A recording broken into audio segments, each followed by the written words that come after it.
What this appraiser said in their company, she said, does typically 2 to 5 appraisals per day. They have never adjusted for solar.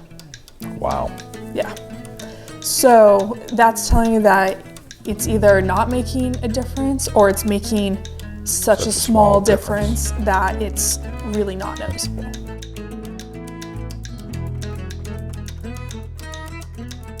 Welcome back to another episode of This and That, a coffee chat with the Harra Team. I'm Kelly. This is my dad, Scott, who keeps interrupting me as I try to do this intro. I would never do that. And thank you to everyone who has subscribed. We hit our 100 mark a couple weeks after we wanted to, but we were pretty close to making our goal. Yes, and thank you very much.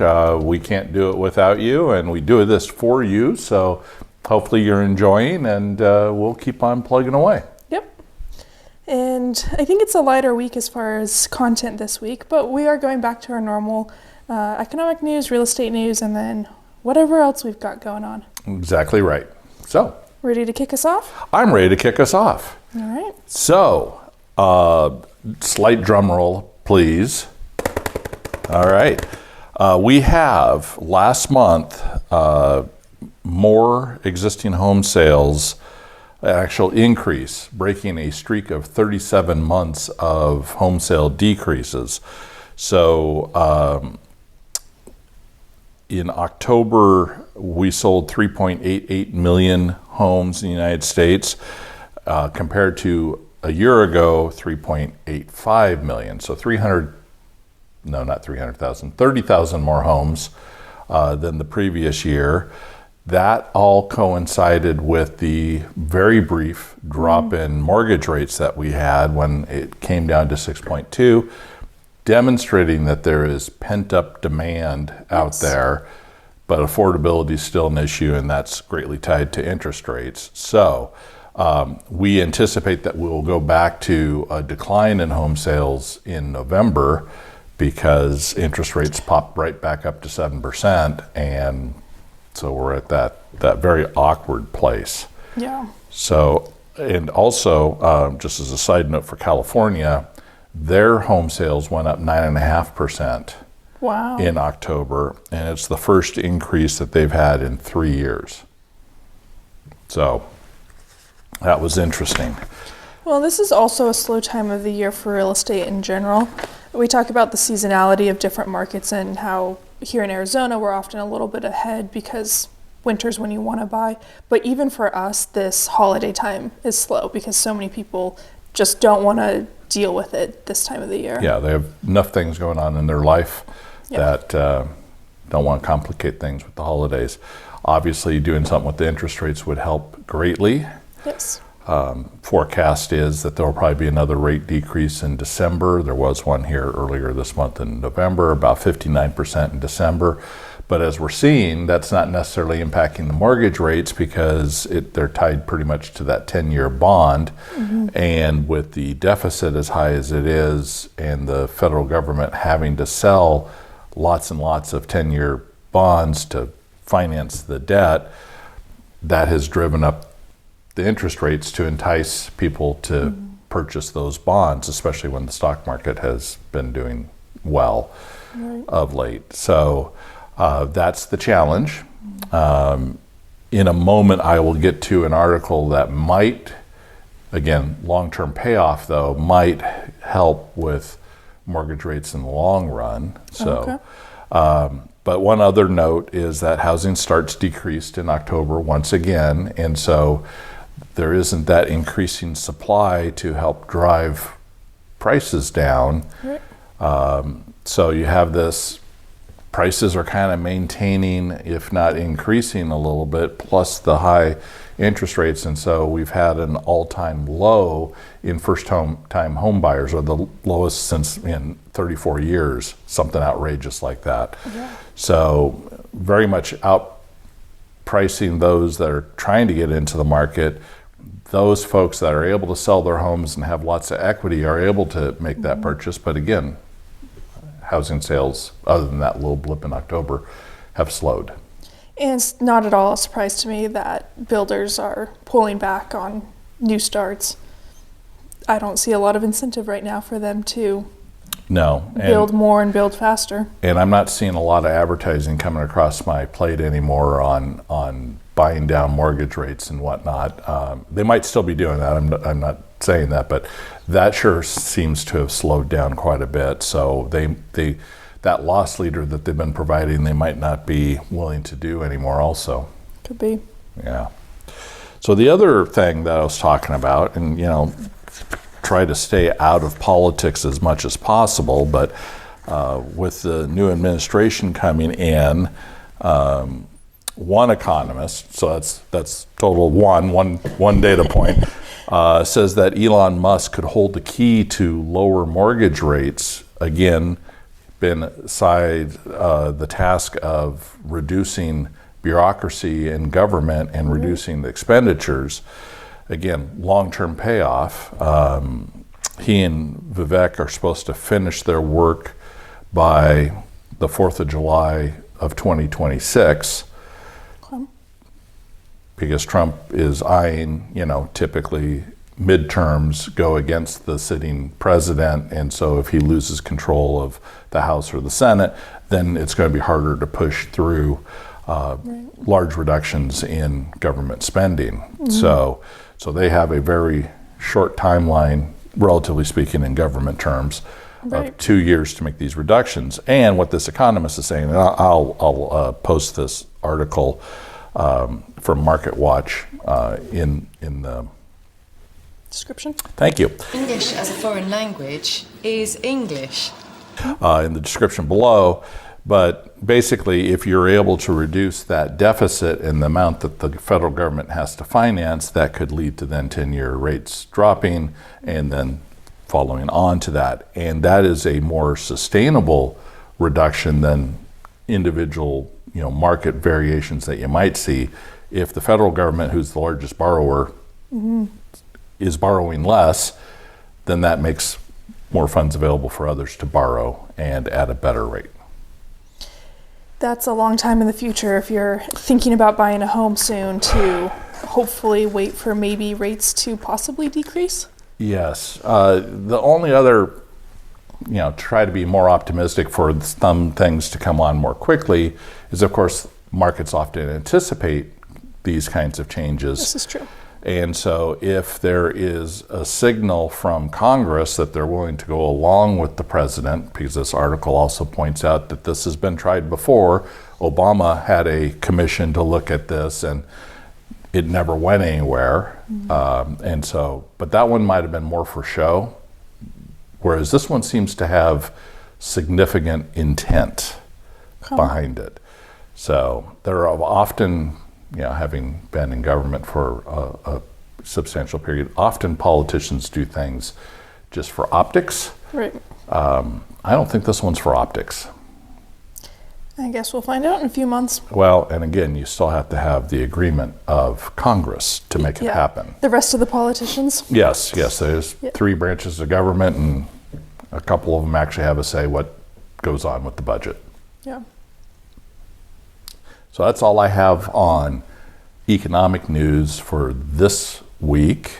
Okay. Heavily housing and mortgage related, but nonetheless, thought they were important things to share. Mm-hmm. I think that glimpse of 6.2% mortgage rates and how that spurred the market, lit it up for a brief moment, really shows how price sensitive we are, that we're right on that cusp of getting people into the market. Yeah.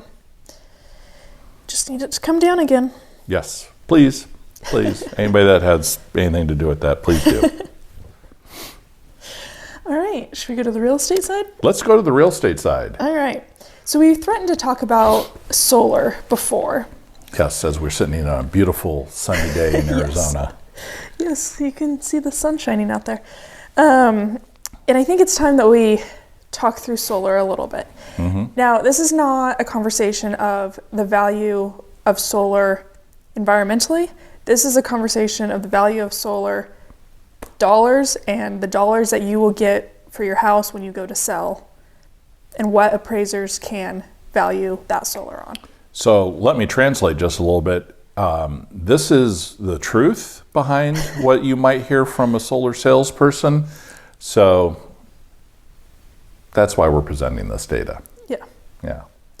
So I think the first and probably biggest thing that you need to be aware of and kind of differentiate as we go through this is owned solar versus leased or loaned solar, because they get treated differently, particularly when we go and talk about how does an appraiser look at this.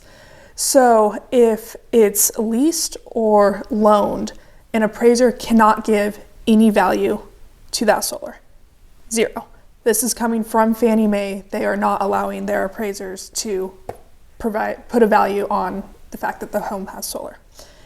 Basically, they don't care if it saves the homeowner money 15 years, in the future. They care about what, if that house goes into foreclosure and they have to go sell it, what value are they getting for it right now? And that loan is a liability. Yes, leased and loan, no value.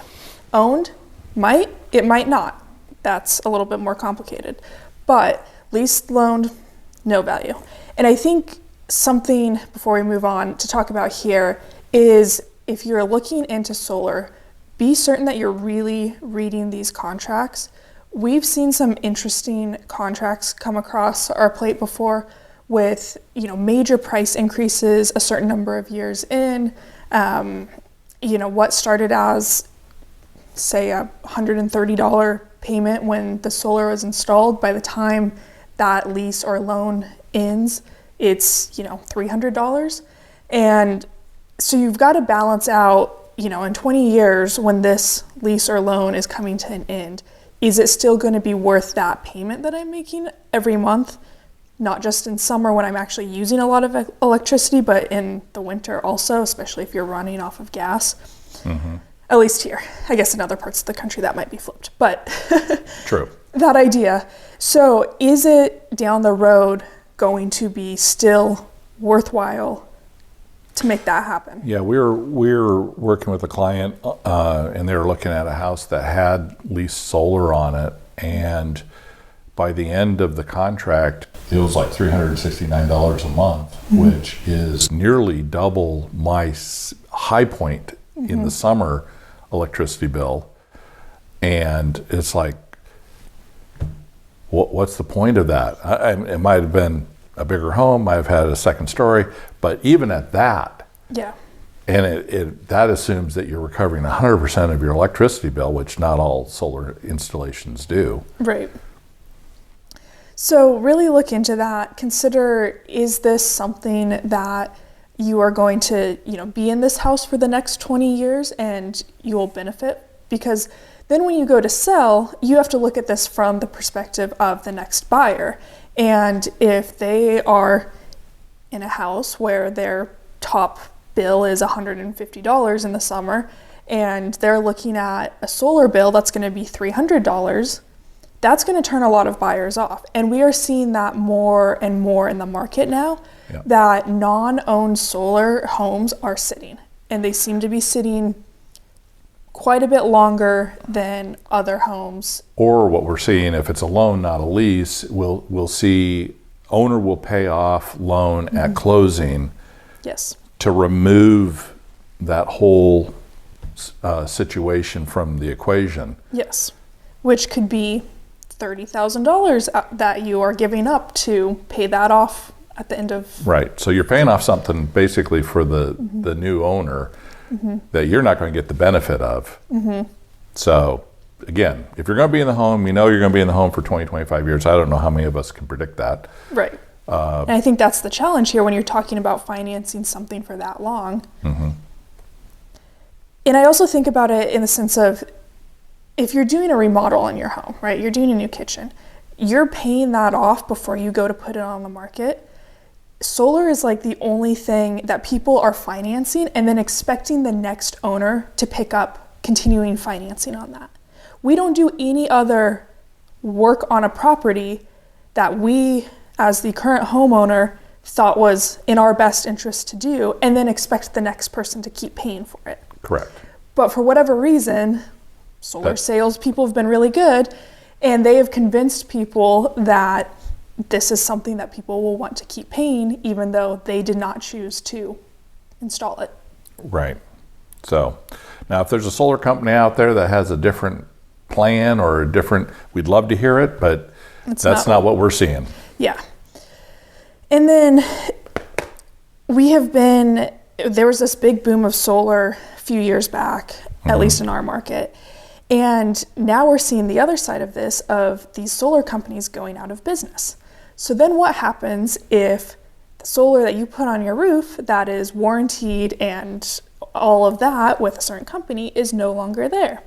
So we're finding, again, difficulty of transferring solar when a company's gone bankrupt and basically sold their leases or loans to someone else. Right. Tracking down that company to get the transfer paperwork. Do they now allow that because that's a different servicer than the original company? Does that warranty carry over? Most likely, probably not.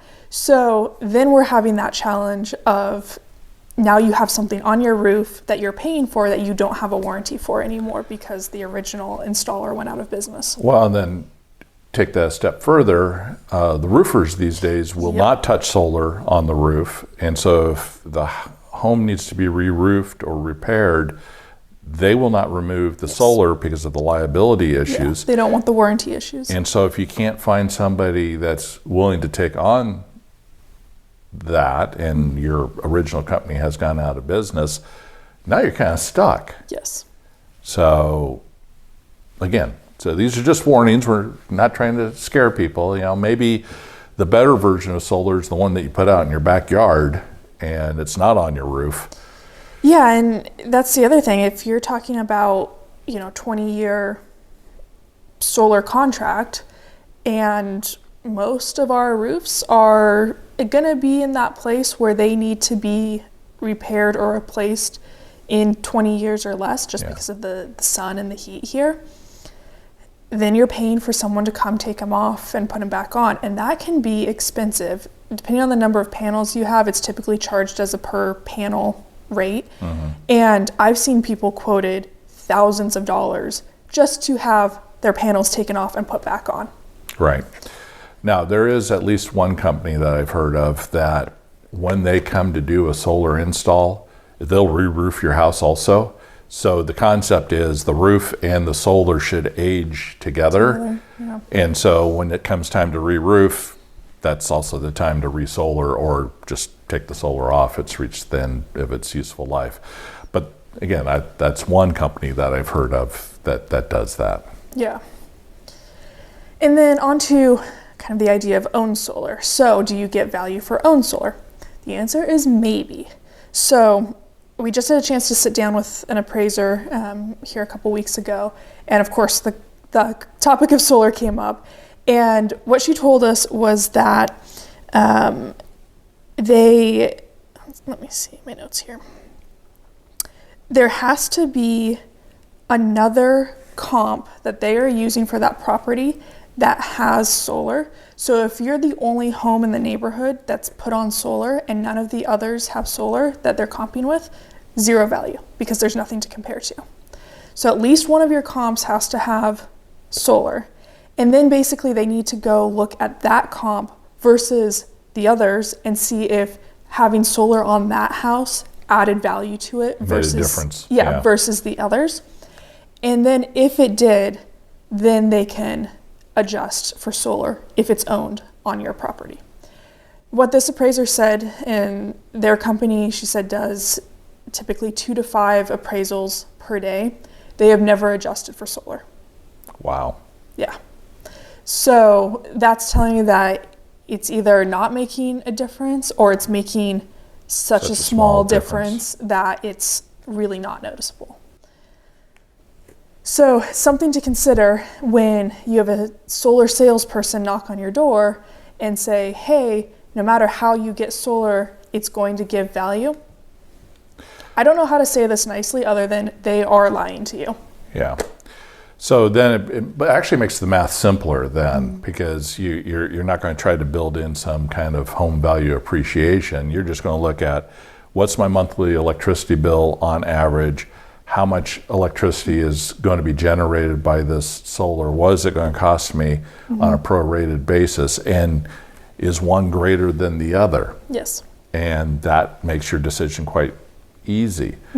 Now, depending on where you are in the country and how your electricity is generated, you might still want to make the environmental choice of, I'd rather generate electricity from the sun than from a coal-fired plant, as an example. Yep. That's a different equation, and that goes into utilitarian economics and values. how many utils is that worth to you? Yep. So you can figure that out. I had a friend that measured his utils were pizza and beer. How much pizza and beer can I buy for the value of that object that I would otherwise buy? Yep.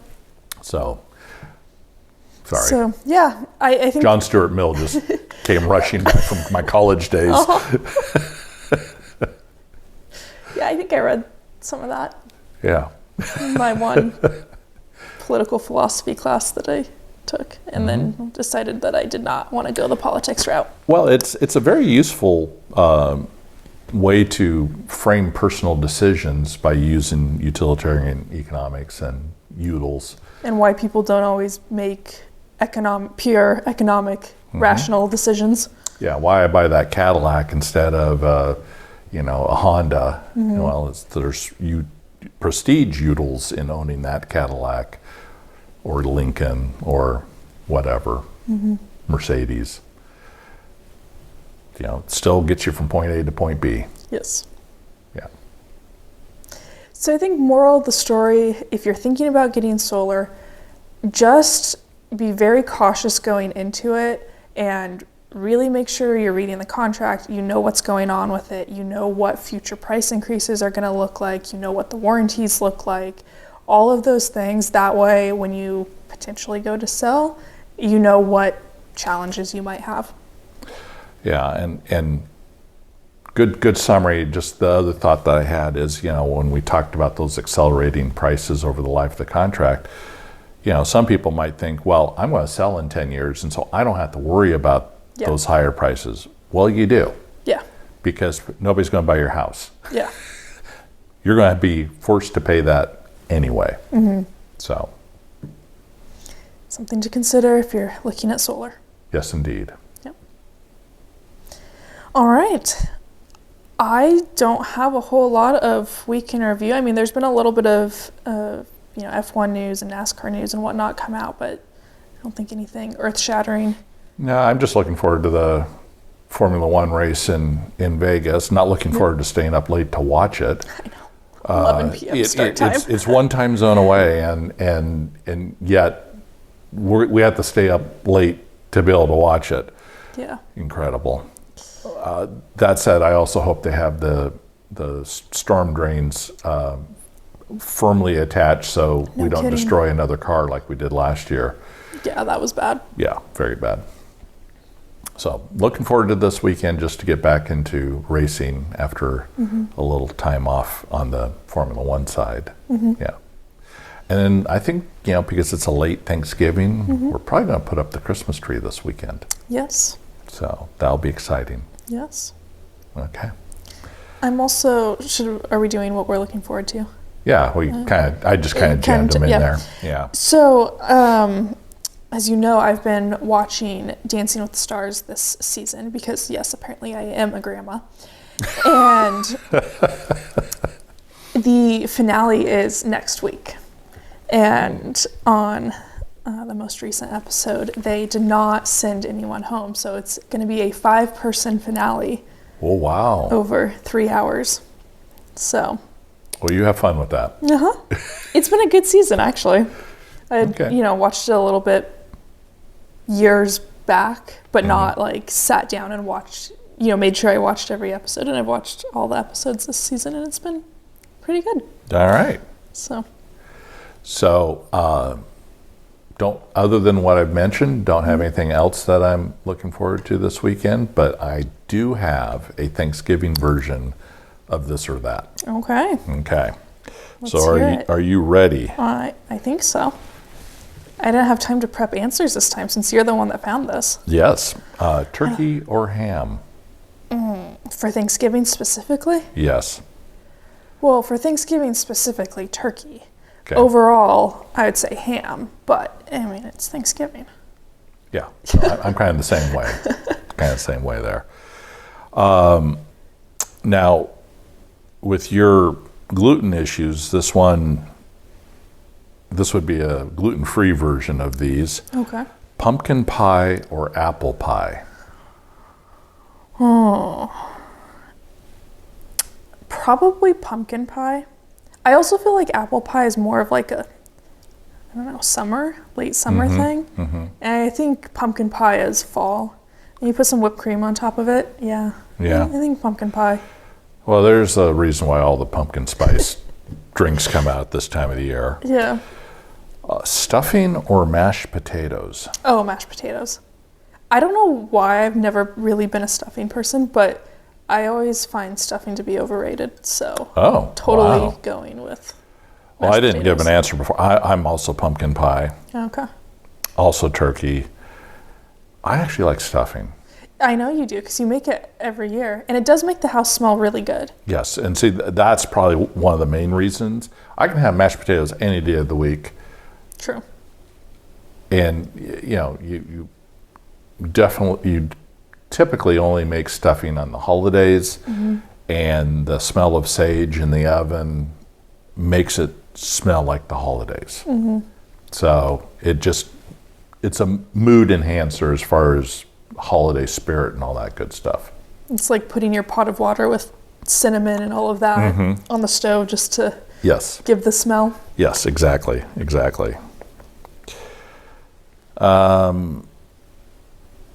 Gravy or cranberry sauce? Ooh. That's a tough one. And it also depends on the cranberry. I think the cranberries that come out of a can are gross. That thing that all sticks together and shakes and has the rings of the can. Gross. So, cannot do it. I look at that stuff, I'm like, absolutely not. Well, that's why we make our own cranberry sauce every year. So yes, that's why I do make cranberry sauce every year. And I think ours is also a lot tartar than what Yes. you get out of the can. That stuff is way too sweet. Yes, that is true. So if it's what we're making, I might go cranberry sauce on that. Yeah. If it's what you'd get just like generically, then gravy. Okay. All right. I'm probably going to go with the cranberry sauce because I like that little zing it adds to the very rich, heavy meal otherwise. And so it's that nice contrast. Yeah. Yeah. Well, and we often do sweet potatoes instead of regular potatoes for our mashed potatoes. And so you've got that to go with the sweetness of the sweet potatoes that are even more so than your normal potatoes. True. So I think it balances that out also a little bit better. Yeah. Yeah. And let's see here. Oh, early dinner or late dinner? We're definitely an early dinner family. That's always been. Yes. I mean, what would we define as late dinner? Like I'm thinking 8 o'clock? No, I think early dinner was like 2 o'clock, and then Okay. late dinner would be 5 or 6. That's just normal dinner. I know that is normal dinner, but I just can't imagine having Thanksgiving later than Later? 5 o'clock, to be honest with you. Yeah, we're normally doing dinner sometime in the afternoon. Yeah. Yeah. I mean, because then you got to go like nap off your food coma. Yes, and then that watch. also leaves time for seconds. That's true. Yeah. If you have that late dinner, You've been cooking all day and you only get to enjoy it once. yeah, you gotta have it early enough so you can have seconds later in the day. Yep. Yeah. Okay. Yeah, I'm with you on that one. Okay. I'm going to do one more. Okay. While I'm changing this one up. Okay. So it was originally watching football or playing football. For many parts of the country, playing football on Thanksgiving is, out in the yard is a big tradition. Yeah, we never did that really. No, we didn't. just always watched it. So watching football or watching the Macy's Thanksgiving Day Parade? I mean, probably football. But most of the time, they're not overlapping that much. So True. often it's You watch the parade, then And you then switch you- over to football. yeah, Yeah. a little bit more of a potential overlap issue with our time zones than East Coast time zones. Yeah. But yeah, if I had to only watch one or the other, I'd probably watch football because then you can watch stuff all day. Yeah, it's football for me. I've never been a big parade fan. Never. Yeah. I just don't get it. I feel like maybe that's one of those that'd be better to be there. Although I don't want to be out there freezing. Yeah, way too cold for that. I don't want to be out there freezing, and Portland was famous for its Rose Parade, and even in my little small town, we had our Harvest Day Parade and whatnot. You got to fight crowds to get there. Yeah, I think this is your anti-crowd thing. Yeah, well, anti-crowd. Then you're standing for a really long time, and after you've seen X number of floats go by or marching bands or whatever, it's like, okay, this is all looking the same to me. That's definitely the Grinch in me as far as parades go. But I'd watch football. Okay. Yeah. So with that, I am going to end this version of Okay. There's our Thanksgiving version. this or that. Yeah. Yeah. Now I'm kind of hungry and looking forward to food. Yes, I got to go shopping this weekend. I was going to say, I need to go pick up the turkey. You need to go pick up the turkey. I need to make sure we have some frozen cranberries so we can make our own cranberry sauce, or buy fresh. I do have some frozen cranberries. Okay, all right. Plus, there's a few other things that we Yeah. pick up. Yeah. So let us know your choices in the comments down below and what Yes. you prefer on some of these items. If you have any Thanksgiving traditions that you always do. Yes, especially something that's a little off the wall, that's a Yeah. little different from what we would call traditional Thanksgiving Yeah. Day stuff. I don't think we have anything particularly unique on that. Oh no, we're very, very American traditional on this stuff. Other Yeah. than we don't play football out in the front yard. Yeah, we live in the desert. There is no front yard. But back in the day, we did have a front yard. We had a very large front yard, but Yeah. yeah. So like and subscribe. Fairly quick version this week, but there's nothing wrong with that. We'll be back with well, actually, we don't do Thanksgiving. We'll have a review of the Formula One race in Las Vegas, and what other economic news has sprung out since then. Are you going to do one of our outros? We'll see you at the turn. Bye. Bye-bye.